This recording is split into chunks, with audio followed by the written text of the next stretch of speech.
আসসালামু আলাইকুম। আপনারা কেমন আছেন? সবাই ভালো আছেন তো? আজকে আমি একটা রান্না করব। এটার জন্য আমি একটু তৈরি করতেছি, এগুলো সব রেডি করছি। নতুন ডিশ, এটার মধ্যে জিরা ধইনা আছে, ভাজছি, গরম মশলাগুলো সব টেলে নিয়েছি, আর হচ্ছে বেরেস্তা ভেজে নিয়েছি, পেঁয়াজ ওগুলো বাটবো আর কি। তারপরে মুরগিগুলো ধুয়ে নিয়েছি, পানি ঝরাইয়ে একটা থালের মধ্যে নিয়ে নিলাম। এটার মধ্যে আমি শুধু গোস্ত নিয়েছি তা না, হাড্ডি গোস্ত সব মিশানো আছে, সব মিশিয়ে একসাথে টুকরা করে নিয়েছি। লবণ দিয়ে দিলাম, আপনারা স্বাদ মতো লবণ দিয়ে দিবেন। তারপরে হলো মরিচের গুঁড়ো, এটা আমি সব একসাথে সব মশলা টশলা দিয়ে মাখায় রাখবো। এটা হচ্ছে ওই যে আমি মশলাটা করছিলাম, এটা ভাজা। গরম মশলা গুঁড়ো আছে, জিরা ধনিয়া গুঁড়ো আছে। তারপর এটা হচ্ছে বেরেস্তাটা বাইটা দিয়ে দিয়েছি, পেঁয়াজ ভাজছিলাম এটা। কি আদা রসুন তারপরে দিয়ে দিলাম আদা রসুন বাটা, এগুলো সব একসাথে দিয়ে দিলাম। একটু দিব আমি এটার মধ্যে বেসন, 1 চামচ বেসন দিলে হয়, বেসন বেশি দেওয়ার দরকার নাই। বেসনটা দিলে ভালোভাবে মশলাটা আপনার ওই চুলাতে ইয়াতে কড়াইতে লাগে না, মুরগিতেই থাকে। তারপরে তেল গরম করে এটার মধ্যে আমি দিয়ে দিচ্ছি সব মুরগিগুলো। আগুনটা কমায় রাখবেন, আগুনের আঁচ।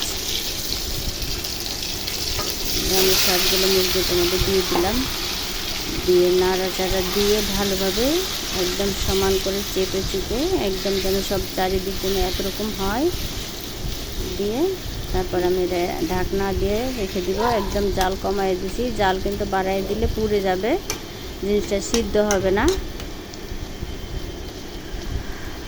যেন সিদ্ধ হয় এরকম একদম। আর তেলও বেশি দেওয়ার দরকার নাই, কারণ এটা তো অল্প তেল দিয়ে এটা মনে করেন যে এটা সিদ্ধ করার জন্য। মশলা তো আমি সব কিছু দিয়ে মাখায় রাখছিলাম 1-1.5 ঘন্টা মতো। তারপরে এটা যে উল্টায় দিবেন, নাড়া দিবেন, এটা পুরে লাল লাল হবে। তারপরে আমি এটার উপরে একটু মোটা মোটা করে পেঁয়াজ কাটা দিয়ে দিব।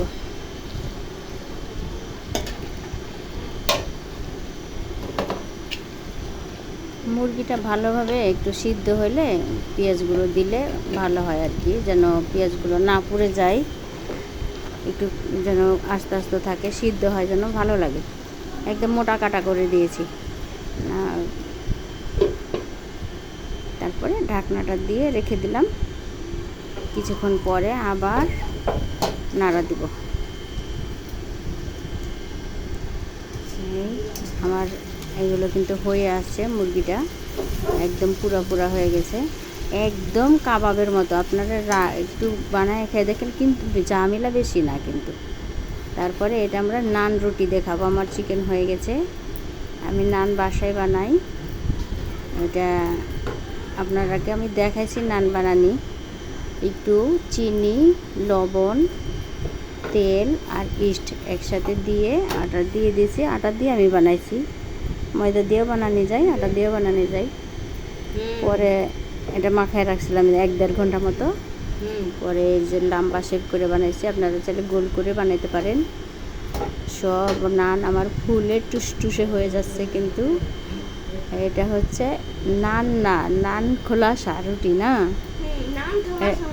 নান খোলাসা রুটি। দেখছেন কি অবস্থা হয়েছে, একেবারে ফুলে, আর এত নরম যে হয়েছে রুটিগুলো, না খাইলে বুঝতেই পারবেন না। আমার প্রত্যেকটা রুটি ফুলছে, প্রত্যেকটা রুটি, নান রুটি। আমি এটা আবার তেল দিয়ে দেখলাম, ভাজছি কেমন লাগে।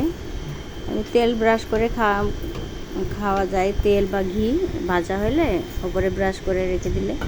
আমি সামান্য তেল দিয়ে এটা ভাজলাম, সবগুলোই ভালো লাগে, তেল দিয়ে ভাজলেও ভালো লাগে, এমনিও ভালো লাগে। আমার চিকেনটা হয়ে গেছে, এখন শুধু খাওয়ার অপেক্ষা, আর সব কিছু রেডি। তো আপনারা বাসায় এভাবে বানিয়ে খাইয়ে দেখেন, অনেক ভালো লাগবে। আল্লাহ হাফেজ, ভালো থাকেন।